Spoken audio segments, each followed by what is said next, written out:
बंगले के अंदर घोप अंधेरा था, लेकिन मिस्टर धर्मित पूरी तैयारी के साथ वहां आए थे। उन्होंने तुरंत अपने बैग से बड़ी बड़ी मोमबत्तियां निकालकर जला दी। इन मोमबत्तियों से एक खास किस्म की खुशबू आ रही थी।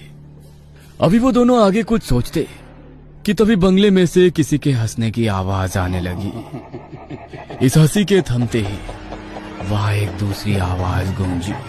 तुम दोनों को क्या लगता है इन मोमबत्तियों की मदद से तुम हमें यहाँ से निकाल दोगे? यह असंभव है, असंभव। इसलिए उन्हें बुझा दो और यहाँ से चले जाओ।